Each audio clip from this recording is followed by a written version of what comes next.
सभी विद्यार्थियों को नमस्ते। विद्यार्थियों, हम NIOS कक्षा 10 में वोकेशनल सब्जेक्ट के तहत योग में प्रमाण पत्र नामक विषय पढ़ रहे थे। इसके हमने 7 चैप्टर पढ़ लिए थे। अब हम आज इस वीडियो में पार्ट नंबर 8 पढ़ेंगे, जिसका नाम है नियम। तो देखो, हम योग के चरण पढ़ रहे थे, तो योग के जो चरण बताए गए हैं उसके अंदर हमने पिछले पार्ट में यम के बारे में जानकारी प्राप्त की थी कि यम क्या है। अब यहाँ पर हम नियम के बारे में जानेंगे कि योग का अगला चरण क्या है, नियम। कि नियम किसे कहते हैं, नियम क्या होता है और योग में नियम का क्या महत्व है। पढ़ते हैं इस चैप्टर को। भूमिका। पिछले पार्ट में हमने योग के प्रथम चरण यम पर विचार किया। हमने जाना कि यमों का पालन व्यक्ति के साथ साथ पूरे समाज के लिए अत्यंत कल्याणकारी है। समाज के साथ साथ स्वयं का कल्याण भी विशेष रूप से आवश्यक है। नियमों के अंतर्गत हम स्वयं का कल्याण करने वाले आधारभूत तत्वों को समझ सकेंगे। उद्देश्य। इस पाठ को पढ़ने के उद्देश्य है कि नियम का अभिप्राय और प्रकार बता सकेंगे, नियमों का व्यवहारिक स्वरूप स्पष्ट कर पाएंगे, स्वयं के लाभ के लिए नियम कैसे उपयोगी है समझ सकेंगे, नई योग क्रियाएं एवं प्राणायाम सीख सकेंगे। अगला है कि नियम क्या है। अब हम नियम का पहला पॉइंट पढ़ते हैं कि नियम क्या है। पिछले पार्ट में आपने यम के बारे में जाना। यम के बाद अगली सीढ़ी है नियम। यमों पर चर्चा करते हुए हमने जाना कि दूसरों से कैसा व्यवहार करना चाहिए। नियम के अंतर्गत हम देखेंगे कि हमें अपने आप से कैसा व्यवहार करना चाहिए। तो यम में हमने देखा कि दूसरों के साथ हमें कैसा व्यवहार करना चाहिए, और नियम के अंतर्गत हम देखेंगे कि हमें अपने आप से कैसा व्यवहार करना चाहिए। अपने आप से व्यवहार करने से अभिप्राय है कि हम अपने शरीर को कैसे रखें, अपने मन को कैसे रखें, अपनी बुद्धि को कैसे रखें। यानी हम अपने शरीर को कैसे रखें, अपने मन को कैसे रखें और अपनी बुद्धि को कैसे रखें। ये हम किस में देखेंगे, नियम में। कैसे उन्हें शुद्ध व पवित्र रखते हुए अपनी शक्तियों को बढ़ाएं अथवा अपना उत्थान और कल्याण कैसे करें। यम की तरह नियम भी 5 है। शौच, संतोष, तप, स्वाध्याय, ईश्वर प्राणिधान। इन नियमों के पालन से हम अपने शरीर को निरोग, मन को स्वस्थ एवं जीवन को सार्थक बना सकते हैं। कभी कभी अनुशासन में रहना, नियमों पर चलना बड़ा मुश्किल सा लगता है। हम चाहते हैं कि कोई रोक टोक ना हो, बंधन ना हो, जैसा जी चाहे करे। यदि बंधनहीन जीवन जीते हुए हमारी मुश्किलें आसान हो रही हो, सुख शांति बढ़ रही हो और हम दूसरों के लिए भी सहयोगी हो पाते हो, तो किसी भी अनुशासन में न रहना ही उचित है। देखो, ये कहा गया है कि हम अपने नियमों पर चलते हुए अपनी बड़ी से बड़ी मुश्किलें भी आती है, और उसका समाधान हम कैसे करते हैं, है ना। हम चाहते हैं कि कोई भी रोक टोक ना हो, बंधन ना हो, जैसे कि चाहे वैसा करे। यदि बंधनहीन जीवन जीते हुए हमारी मुश्किल आसान हो रही हो, सुख शांति बढ़ रही हो, हम दूसरों के लिए भी सहयोगी हो पाते हैं, तो किसी भी अनुशासन में न रहना ही उचित है। यानी अगर हमें, है ना, किसी के बंधन में ना रहे और बंधन में ना रहते हुए हम सुख शांति बढ़ा रहे हैं, है ना, मुश्किलें नहीं आ रही है ना, दूसरों के लिए का सहयोग कर रहे हैं, तो ऐसे अनुशासन में न रहना भी उचित है। लेकिन अगर इसके विपरीत कार्य हो रहा है, हम अनुशासन में नहीं रहते तो हम दूसरों का कल्याण नहीं कर पाते हैं, या फिर हम उनकी मुश्किलें आसान नहीं हो पाती है, सुख शांति समाज में नहीं बढ़ रही है, तो फिर हमें अनुशासन में रहना ही पड़ेगा। इसके विपरीत यदि हमें हमारे कष्ट, क्लेश, दुविधाएं, अव्यवस्थाएं बढ़ रही है, तो निश्चित ही नियमों का पालन करना हमारे लिए श्रेयस्कर है। आइए एक उदाहरण ले। मान लीजिए वाहनों की आवाजाही के लिए सड़क के बीच विभाजक रेखा न हो, या यातायात पुलिस अथवा सिग्नल द्वारा यातायात नियंत्रण न किया जाए, तो सभी स्वच्छंद रूप से आगे बढ़ते हुए एक दूसरे का रास्ता अवरुद्ध कर देंगे, ट्रैफिक जाम हो जाएगा। देखो, तो हमने देखा है कि जो सड़कें होती है, तो सड़कें के बीच में एक विभाजक रेखा होता है ना, डिवाइडर होता है, जिसमें एक तरफ से तो गाड़ियाँ आती है और एक तरफ से गाड़ियाँ जाती है। तो जाने वाली गाड़ी होती है वो एक ही लाइन में अपने चलती है, आने वाली गाड़ी एक लाइन में चलती है ना। तो इस तरह से, क्योंकि वो एक नियम बनाया गया है रोड पर चलने का, है ना, और साथ में यातायात नियंत्रण होते हैं, ठीक है, सिग्नल होते हैं। अगर ये सब ना हो तो फिर क्या होगा, कोई किधर से भी निकलेगा और साथ में दुर्घटनाएं भी बढ़ेगी, है ना। तो हमारे जीवन में उन्नति का रास्ता अवरुद्ध ना हो और हम अपने कल्याण के रास्ते पर बढ़ सके, इसके लिए योग शास्त्रों में नियमों का उल्लेख किया गया है। आइए इन नियमों पर चर्चा करें। अब जो नियम बताए गए हैं उन नियमों में पहला नियम है शौच। तो शौच से अभिप्राय है शुद्धता, पवित्रता। इसे दो भागों में बांट सकते हैं। देखो शौच क्या होता है कि शौच का मतलब होता है शुद्धता या पवित्रता। इसको दो भागों में बांट सकते हैं। पहला है बाह्य शुद्धि, दूसरा है आंतरिक शुद्धि। बाह्य शुद्धि, तो बाह्य शुद्धि और आंतरिक शुद्धि इन दोनों के बारे में जानेंगे कि हम अंदर के आंतरिक रूप से भी हम शुद्ध होए और हम बाहरी रूप से भी हमारा शरीर पवित्र या शुद्ध हो। तो बाह्य शुद्धि क्या है? देखो बाह्य शुद्धि में बाहर की वस्तुएं, बाहर का वातावरण, हमारा शरीर और रहन सहन इत्यादि आ जाता है। जहाँ तक घर की सफाई, रख रखाव इत्यादि का प्रश्न है, कई लोग इसमें बड़े निपुण होते हैं। अपनी सभी चीज़ें खूब झाड़ पोंछ कर साफ सफाई से रखते हैं।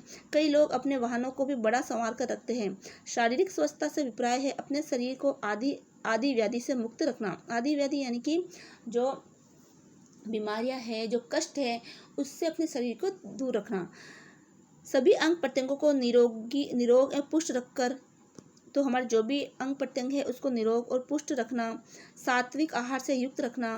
प्रतिदिन योगाभ्यास द्वारा शरीर के मलों को निष्कासित करते रहना। सभी बाह्य शुद्धि में आते हैं। तो ये भी सभी किस में आती है? बाह्य शुद्धि में। यानी अपने शरीर को रोग व्याधि से मुक्त रखना है ना। अपने अंगों को अंग प्रत्यंगों को निरोग हष्ट पुष्ट रखना है। सात्विक आहार लेना है, ठीक है। प्रतिदिन योगाभ्यास करना है ना। ये सभी किस में आता है? अपने बाह्य शुद्धि के अंतर्गत आता है।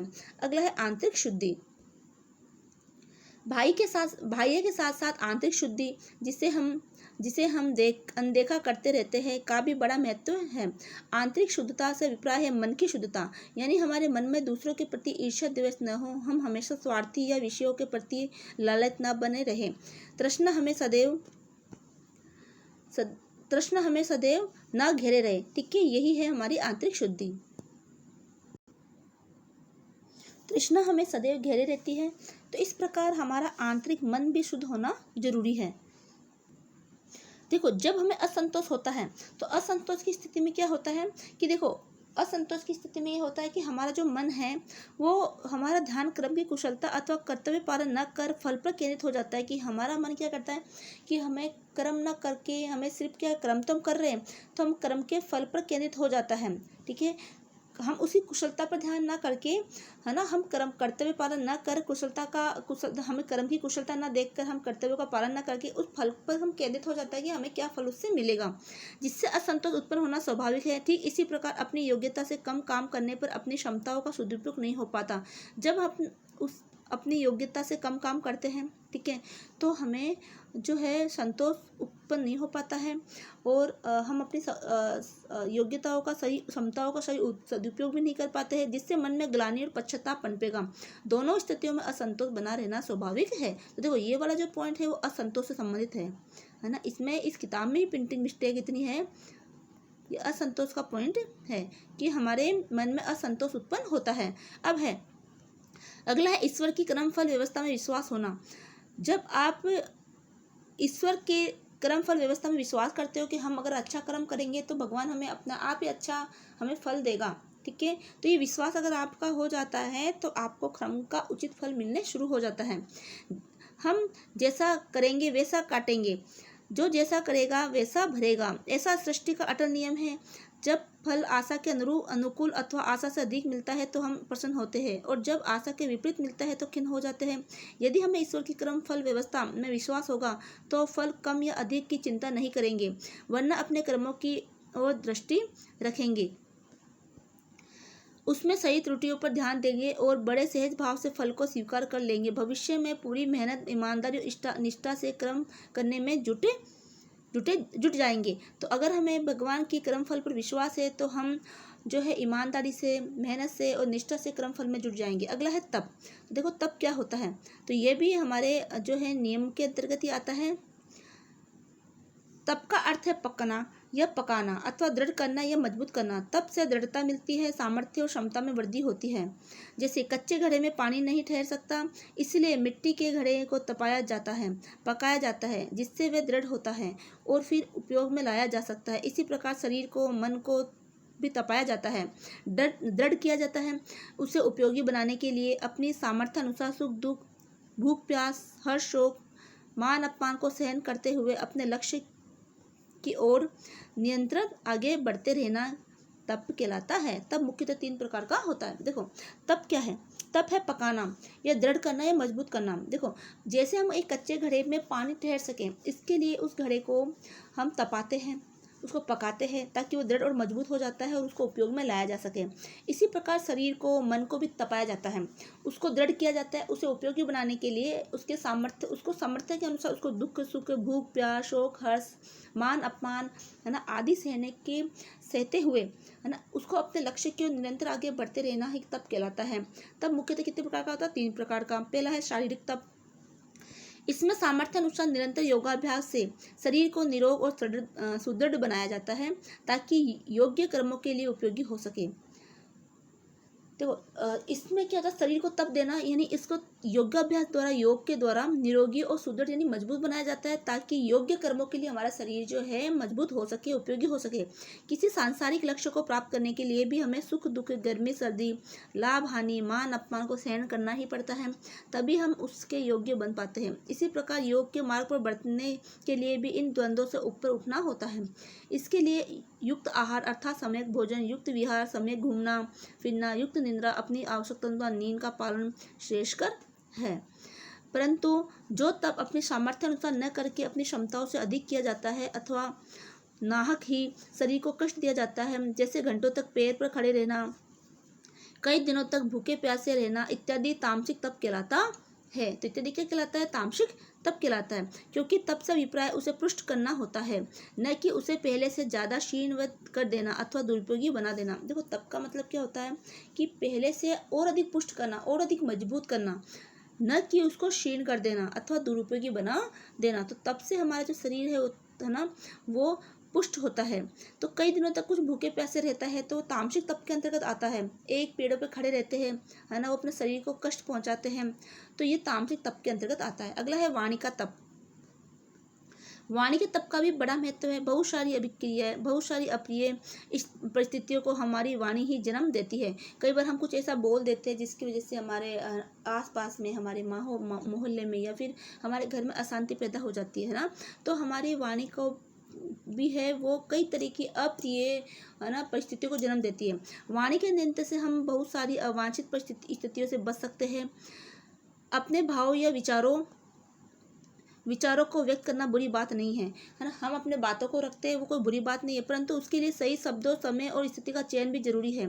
यदि हम किसी का ध्यान उसकी त्रुटि पर दिलाना चाहते हैं तो कटु शब्दों में सबके सामने कहने की बजाय एकांत में अच्छे शब्दों में कहे, तो यह वाणी पर नियंत्रण होगा, वाणी का तप होगा। देखो मान लो अगर कोई व्यक्ति कोई गलत बुरा कार्य कर देता है या हमें उसके भाव या विचार अच्छे नहीं लगते, है ना, तो हम क्या करेंगे, या उसने कुछ गलतियां कर दी है तो उसको इन गलतियों का एहसास दिलवाने के लिए, उसको बताने के लिए, उस गलतियों की तरफ उसका ध्यान आकर्षित करवाने के लिए, है ना, तो हम उसके लिए कटु शब्दों का प्रयोग ना करें और ना ही उसको सबके सामने, है ना, इस तरह से बात करें। उसको एकांत में जाके उसकी गलतियों का एहसास करवाएं, ठीक है, और वाणी में थोड़ी मिठास रखें।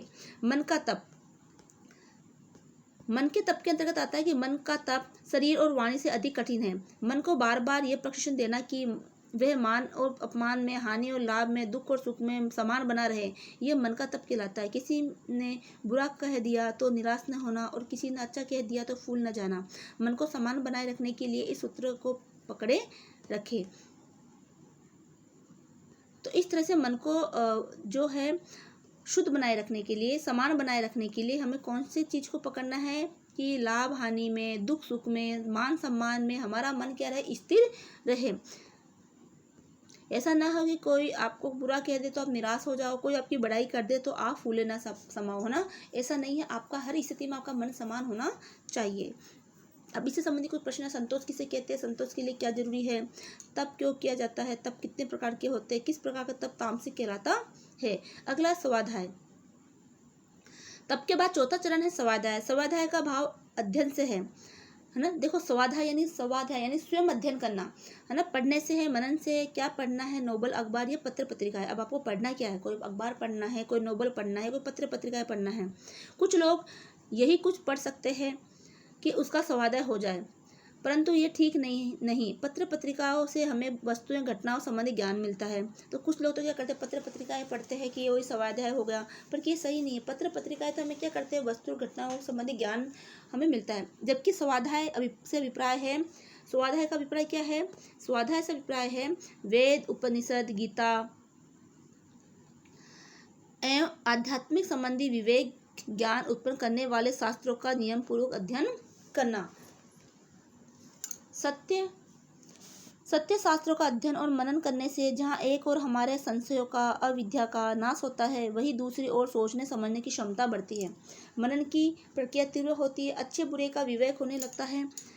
ये शास्त्र अपने आप में स्वयं प्रमाण है। तो ये जो भी शास्त्र है, वेद, उपनिषद, गीता, अध्यात्मक जो भी अध्यात्म संबंधी जो भी हम पढ़ रहे हैं, ठीक है, तो ये जो है वो हमें नियम पूर्वक अध्ययन जब हम इनका करते हैं तो हमें एक जीने का तरीका सिखाता है। ठीक है, ये इसको हम पढ़ें, हम ज्ञान इसी से प्राप्त कर पाएंगे और मनन कर पाएंगे, और अच्छे बुरे का विवेक हमें इससे ही पता चलेगा। ये शास्त्र अपने आप में स्वयं एक प्रमाण है। जितना उन पर मनन और आचरण करेंगे उतने ही वे अधिक सत्य प्रतीत होते जाएंगे। बहुत से ग्रंथ ऐसे भी हैं जो कपोल, कल्पित और मिथ्या धारणाओं से भरे हैं। कुछ ग्रंथ ऐसे हैं जो काल्पनिक रूप से लिखे गए हैं, जबकि वेद, उपनिषद तो सत्य पर आधारित है ना। तो कुछ ग्रंथ ऐसे हैं जो काल्पनिक और मिथ्या धारणाओं से भरे हुए हैं। स्वार्थ और अज्ञानतावश कई पंडित और पुजारी उन्हें भी शास्त्र कहते हैं। ऐसे ग्रंथों को पढ़ते पढ़ाते समय कथित पंडित स्वयं ही संशय युक्त होते हैं। यानी जो ऐसे जो संशय युक्त या मिथ्या धारणाओं से, ये कपोल, कल्पित भाव से जो ग्रंथ भरे हुए होते हैं, उसको जब पंडित लोग पढ़ाते हैं तो खुद भी कुछ कंफ्यूजन में, संशय में रहते हैं। इसलिए मन में उठने वाले कई प्रकार की शंकाओं का सही और संतोषजनक उत्तर नहीं दे पाते। हमारे शास्त्रों में कहा गया है कि किसी भी बात को केवल इसीलिए ही न मान लेना चाहिए कि किसी ग्रंथ में लिखी है। यानी कि ऐसा नहीं किसी ग्रंथ में कोई बात लिखी है हुई है तो हम उसको इसलिए मान ले कि वो किसी ग्रंथ में लिखी है। हमें एक प्रामाणिक रूप से उसको समझना चाहिए, है ना। सही गलत सोचना चाहिए कि वास्तव में इस बात का मतलब क्या है, अगर ऐसा लागू होता है तो उसका क्या परिणाम निकलेगा, फिर ही हमें उस बात पर विश्वास करना चाहिए। हमारे शास्त्रों में कहा गया है कि किसी भी बात को केवल इसलिए ही न मान लेना चाहिए कि किसी ग्रंथ में लिखी है या अमुक व्यक्ति ने कही है। कोई भी कथन तभी मानने योग्य है जब अपने विवेक पर, जब आपके विवेक पर, आपके ज्ञान पर खरा उतरता है। यानी आप सोचते समझते विवेक, यानी सोच समझ कर निर्णय लेते हैं, आपके ज्ञान पर वो खरा उतरता है। इस मापदंड को लेकर चलने से बहुत से अंधविश्वासों या रूढ़िवादिता के दुष्चक्र से बचा जा सकता है। संक्षेप में कहा जा सकता है कि स्वाध्याय का आशय उन पुस्तकों के अध्ययन से है जिनका एक एक भाव अनमोल मोती की तरह होता है। देखो, संक्षेप में हमें कहा गया है कि स्वाध्याय का आशय उन पुस्तकों से है, उन पुस्तकों के अध्ययन से है जिनका एक एक भाव अनमोल मोती की तरह होता है, और एक एक विचार अपने आप में एक नए संसार को जन्म देता है। अब आगे है कि कुछ बातें, यानी कि some books are to be, है ना, solved, others to be read and a very few to be chewed and digested। यानी कि कुछ किताबें केवल सरसरी निगाह से देखने की ही होती है, कुछ पढ़ने योग्य होती है, और बहुत कुछ कम ऐसी होती है जिन्हें अच्छी प्रकार समझकर जीवन में उतारा जाना चाहिए। अगला है ईश्वरीय परिधान। ईश्वर परिधान नियम का 5 और अंतिम चरण है ईश्वर परिधान। ईश्वर परिधान से अभिप्राय है ईश्वर की विशेष भक्ति, अर्थात अपने सब कर्मों और उनके फलों को ईश्वर के अर्पित कर देना। शांत भाव से यदि हम सृष्टि पर नजर डालें और विचार करें तो ईश्वरीय विधान को समझ सकते हैं। जब से सृष्टि बनी है तब से ईश्वर के अटल नियम ज्यों के त्यों चल रहे हैं। सूर्य, चंद्र, वायु, ब्रह्मांड हमने तो नहीं बनाए, ये पृथ्वी, जल, अग्नि, वायु हमने तो पैदा नहीं किए, ये वनस्पतियाँ, फल फूल और ऋतुएं इत्यादि, इनका संचालन और नियमन कौन कर रहा है। यहाँ तक कि माँ अपने बच्चे को जन्म जरूर देती है, परंतु इसका शरीर, हाथ पांव कब और कैसे बने वह नहीं जानती।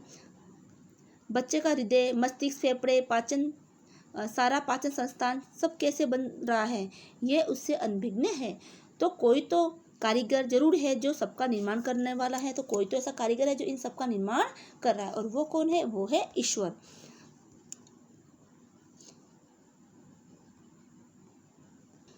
इस सारी सृष्टि के नियामक उस परम सृष्टा का विधान हमें बहुत कुछ समझा रहा है। यानी ये जो सारी सृष्टि का नियामक है, पूरी सृष्टि एक नियम के तहत चल रही है ना। उस सारी सृष्टि का परम विधान कौन है? उसका परम विधान यानी परम उस सृष्टि को बनाने वाला जो है वो परमात्मा ही है। जब हम उससे जुड़ने का प्रयास करते हैं तो हम देखते हैं कि वह अपने लिए नहीं वरना सबके कल्याण के लिए कर्म कर रहा है। इसीलिए कर्म फल के बंधन से मैं नहीं बंधना। हम भी तो उसी परम सत्ता के अंश है। जब वह कर्म करता हुआ फलों में नहीं बनता तो हम भी यज्ञ रूप कर्म योग्य क्यों न करें। तो हम भी यज्ञ रूप कर्म क्यों न करें कि जब वो पूरी सृष्टि का निर्माण करता है, पूरी सृष्टि का संचालन करता है ना, तो भी वो कर्म फलों में बंधन में नहीं बनता। वो परम पिता का एक सत्ता का ही अंश है। जब वह कर्म करता हुआ फलों में नहीं बनता है ना, तो हम भी यज्ञ रूप कर्म क्यों न करें। जब जब सब कुछ है सब कुछ है ही उसका, तो फिर हम निमित्त मात्र बनकर कर्म क्यों न करें। यानी सब कुछ परमात्मा का ही है, तो फिर हम उसका निमित्त यानी उस वो करवा रहा, कौन करवा रहा? परमात्मा ही कर रहा है। हम तो सिर्फ परमात्मा के एक दूत हैं, है ना। ऐसा सोच के ही हम सारे कर्म क्यों ना करें। अपने कर्मों और उसके फलों को उसी के अर्पण क्यों ना कर दें। यानी हम जो कुछ भी करते हो ईश्वर को ही क्यों ना अर्पण कर दें। उसकी कृपा से ओतप्रोत होकर निष्काम भाव से कर्म करने पर ही मन बंधन मुक्त हो सकता है। संत कबीर ने इसी भाव से कहा है, मेरा मुझ में कुछ नहीं, जो कुछ है सो तोय, तेरा तुझको सौंपते क्या लागत है मोय। यानी कि मेरा कुछ भी नहीं है, जो कुछ भी है ईश्वर तुम्हारा ही है। जो तुम्हारा है मैं तुम्हें ही सौंप रहा हूँ, उसमें मेरा कुछ भी नहीं लगता। कर्मों और उनके फलों को ईश्वर के प्रति अर्पित करने पर कर्मों की गुणवत्ता बढ़ेगी ही। यानी जब हम अपने कर्मों को, अपने फलों को किसको सौंप देते? ईश्वर को अर्पित कर देते, तो अपने कर्मों की गुणवत्ता बढ़ती ही है। विनम्रता भी सहज ही आ जाएगी। इसे इस प्रकार से समझे, मान लीजिए कोई वस्तु हम अपने से किसी छोटे को देना चाहते हैं, तो उस वस्तु की उपयोगिता, आकार आदि के विषय में ज़्यादा गौर नहीं करते। तो उसके विषय में हम क्या नहीं करते? ज़्यादा गौर नहीं करते। किंतु अपने से किसी बड़े या प्रतिष्ठित व्यक्ति को कुछ देना चाहें तो स्वाभाविक रूप से हम उसकी गुणवत्ता और तौर तरीके पर बहुत ध्यान देंगे। लेकिन अगर हम स्वाभाविक तरीके से किसी को कुछ देना चाहें तो हम उसकी क्या करते हैं? उसके तौर तरीके और उसकी गुणवत्ता पर हम बहुत ज़्यादा जोर देंगे। यदि हमारी वस्तु मंत्री राजा के पास जानी हो तो उसके निमित्त किया गया कर्म कैसा होगा? स्वाभाविक है कि वह सुंदर, शुद्ध और शुभ तो होगा ही, साथ ही अति विनम्रता से भेंट किया जाएगा। और यदि हमने राजाओं के राजा, महाराजाओं के महाराजा, उस परम पिता परमेश्वर को कुछ अर्पण करना हो तो वह भेंट कैसी होगी और कितनी विनम्रता पूर्वक अर्पित की जाएगी। तब यह भाव बड़ा सहज होगा कि जो कुछ अच्छा है या बन पड़ा वह सब आपका है, और जो कमी रह गई वो भी मेरी ही है। यानी कि आप एक ईश्वर को कह रहे हैं कि जो कुछ भी मेरे से बन पड़ा, जो भी मैंने अच्छा किया है वो सब कुछ आपका है। जो कुछ कमियां मुझसे रह गई वो सारी मेरी है, उस कमी को भी मैं दूर करने का प्रयास करूंगा। तो इस तरह से आपने जो भी काम किया है, जो भी कर्म किए हैं, जो भी फल आप प्राप्त करना चाहे, वो सारे आपने ईश्वर को समर्पित कर दिए। अब इसी संबंधित कुछ प्रश्न है, किस प्रकार का पठन पाठन स्वाध्याय है ना। तो हमने पढ़ा था कि वेद, उपनिषद, पुराण, है ना, ये सभी पढ़ना जिससे हमें ज्ञान की प्राप्ति होती है, विवेक बढ़ता है हमारा, है ना। वो सारा ही क्या है? पाठन की स्वाध्याय की सामग्री है। स्वाध्याय का क्या लाभ है? किसकी बात मानने योग्य है? इसकी कसौटी क्या होनी चाहिए? अब है कुछ क्रियाएं हैं, वो कुछ क्रियाओं के बारे में हम जानेंगे। तो अब हम कुछ क्रियाएं सीखेंगे। इस पाठ में नीचे दी गई क्रियाओं को सीखने की बारी है। इस पाठ पेट के बल लेटकर दूसरे सेट की क्रिया है। दोनों घुटनों से बारी बारी छाती को दबाने की क्रिया, दोनों घुटनों को एक साथ छाती को दबाना, साइकिलिंग, सीधे और उल्टे पैडल, घुटनों से घुटने मिलाने की क्रिया, रोलिंग, पेट के बल लेटकर की जाने वाली क्रियाएं, कोहनियों का स्टैंड, भुजंगासन, शलभासन, रोलिंग। इन क्रियाओं की स्थिति और विधि नीचे दी गई है। तो दोनों घुटनों से बारी बारी छाती दबाने की क्रिया, ये पहली क्रिया है। देखो, दोनों घुटनों से बारी बारी अपनी क्या करें? छाती दबाना। तो इस तरह की आपको लेटना और ये क्रिया इस तरह से करनी है। स्थिति चेतनावस्था विधि, सांस भरकर रोके, बारी बारी से दोनों टांगों को घुटनों से मोड़ते हुए छाती को दबाए। जब बाई टांग को मोड़कर दबाव डाले तो दाई टांग बिल्कुल सीधी जमीन को छूती रहे। जब दाई टांग को मोड़कर दबाव डाले तो बाई टांग बिल्कुल सीधी जमीन पर छूती रहे। एक सांस में 10 से 15 बार करे और 2 सांस करे, विश्राम करे। अब दोनों घुटनों से एक साथ छाती को दबाना। तो दोनों घुटनों से इस तरह से दबाया जाता है। स्थिति चेतना अवस्था, घुटने मोड़कर खड़ा कर लेना। विधि, सांस भरकर रोके, नितंबों को उठाते हुए घुटनों से छाती को दबाने का प्रयास करें। नितंब उठाते समय टांगे मुड़ी ही रहे। देखो, इस तरह से आपको नितंबों को उठाना है और छाती को क्या करना है, मुड़ी रह छाती की तरफ उस घुटनों को मोड़ना है। तो नितंब उठाते समय टांगे मुड़ी ही रहेगी, बिना रुके वापस आएंगे। 3 बार लगातार करने के बाद पूरी स्थिति में आए और सांस निकाल दे, विश्राम करें। अगला है साइकिलिंग। तो साइकिलिंग में क्या होता है कि इस तरह से साइकिल चलाया जाता है। स्थिति चेतना अवस्था, घुटनों को मोड़कर खड़ा कर लेना। विधि पूरी क्रिया साइकिलिंग चलाने की विधि की तरह करें। दोनों पैरों को बारी बारी से खूब आगे की ओर खोलें। जब दायां पैर आगे जाए तो बायां वापस आए और जब बायां आगे जाए तो दायां वापस आए। जब जो पैर आगे जाए उसका घुटने पूरी तरह सीधा हो जाए। पैर को वापस लाते समय नीचे से नीचे करके वापस लाए। प्रयत्न करें कि वापस आते समय आपका घुटना जमीन से छू जाए। बड़े से बड़ा पेडल लगाने की कोशिश करें। लगातार कई बार करें। पूरी स्थिति में आने के बाद सांस निकाल दे, विश्राम करें। अब है उल्टे पेडल। अब ये उल्टा पेडल इस तरह से किया जाता है कि इस तरह से लेट के फिर उल्टा पेडल चलाना है। देखो, जब हम साइकिल चलाते हैं तो एक बार सीधा पेडल डालते हैं, फिर एक बार उल्टा पेडल कई बार डालते हैं ना, तो इस तरह से उल्टे पेडल की भी क्रिया करनी। स्थिति चेतना अवस्था। विधि पूरी क्रिया उल्टे पेडल लगाने की भांति करें। नीचे से नीचे घुटने को सीधा करें। पैरों से बड़ा उल्टा चक्कर लगाए। हाथों को जमीन पर दबाकर रखें और शक्ति प्राप्त करते हुए उल्टी साइकिलिंग की क्रिया लगातार करें। पूर्ण स्थिति में आने के बाद सांस निकाल दे, विश्राम करें। अगला है घुटने से घुटना मिलाने की क्रिया। तो इस तरह से लेटना है और घुटने से घुटना मिलाना है। स्थिति चेतनावस्था रहेगी। बायां घुटना मोड़कर खड़ा करना। बायां पांव बाई जांघ के अधिक से अधिक पास रखना। हाथों को शरीर से 1 फुट की दूरी पर रखना। विधि खड़े घुटने को बाईं तरफ मोड़कर जमीन से छूने का प्रयत्न करें। जमीन छूने के बाद वापस लाकर खड़ा करें। पैर को बाहर की तरफ रखकर बाएं घुटने को दाहिने घुटने के पास जमीन पर लगाने की कोशिश करें। पांव वापस जांघ के पास लाएं, घुटना खड़ा रखें, फिर ये बाएं तरफ मोड़कर जमीन से छूने का प्रयत्न करें। बाएं पांव को सीधा कर ले और दाहिना घुटना मोड़ लें। अब दाहिने घुटने से ऊपर लिखी विधि से सारे क्रम को दोहराएं। शुरू में एक सांस में केवल बाएं घुटने से क्रिया करें, फिर दूसरे सांस में दाएं घुटने की क्रिया करें। जैसे जैसे अभ्यास बढ़ता जाए एक ही सांस में बाएं और दाएं घुटने से क्रिया करें, विश्राम करें। अगला है रोलिंग। तो इस तरह से स्थिति बनानी है आपको रोलिंग में। विधि स्थिति चेतनावस्था रहेगी। घुटने मोड़कर खड़े कर लेना। विधि सांस भरकर रोक ले। दोनों हाथों की उंगलियां आपस में फंसा ले। घुटनों को बाहों से घेर कर जकड़ ले। कंधों को खींच कर रखे। पूरा शरीर एक गट्ठी की भांति हो जाए। पिंग झूलते हैं। इस प्रकार अपने शरीर को आगे पीछे ले जाकर रोलिंग करें। एक सांस में लगातार कई बार करें। जब सांस निकलना हो तो पूर्ण स्थिति में आए, सांस निकाल दे, विश्राम करें। दूसरे सेट की क्रिया समाप्त हुई, अतः संपूर्ण और गहरा विश्राम करें। विश्राम के बाद धीरे धीरे चेतनावस्था में आए। एक बार ताड़ासन करें, फिर करवट बदलते हुए पेट के बल लेट जाए और मकरासन की स्थिति ले। मुट्ठी रखकर की जाने वाली क्रियाओं के बाद नीचे दी गई क्रिया करें। अब है पेट के बल लेटकर की जाने वाली क्रिया है। तो पहला है कूहनियों का स्टैंड। स्थिति दोनों पैर मिलाकर पंजों को नीचे की ओर गिराना। दोनों कूहनियों का स्टैंड बनाकर उसके ऊपर थोड़ी टिकाना। नीचे से कूहनियां आपस में मिलाकर रखना। तो इस तरह से स्थिति आपको बनानी है और ऐसे क्रिया करनी। विधि सांस भरकर रोक ले। धीरे धीरे कूहनियों को आगे की ओर सरकाए। थोड़ी देर इस स्थिति में रुके। धीरे धीरे वापस आए। वापस आने के बाद सांस निकाल दे, मकरासन में विश्राम करें। अगला है भुजासन। स्थिति दोनों पैर पांव मिलाकर पंजे नीचे की ओर गिराना। कूहनियां शरीर से सटाकर खड़ी करके रखना। हथेलियां दोनों तरफ कंधों के नीचे जमीन से सटी हुई रखना। माथा जमीन पर रखना। विधि सांस भरकर रोक लें। धीरे धीरे माथा, नाक, ठोडी से जमीन को छूते हुए गर्दन को पूरी ऊपर की ओर उठाएं। जब गर्दन और ऊपर न उठ सके तो नाभि तक के हिस्से को ऊपर उठाएं। दृष्टि आसमान की ओर रखें। पैरों को खींचकर रखें। थोड़ी देर इस स्थिति में रुके। धीरे धीरे पहले धड़ को नीचे लाए, फिर गर्दन को नीचे आते समय पहले दूर से दूर थोड़ी, फिर नाक से और फिर माथा जमीन पर टिकाए।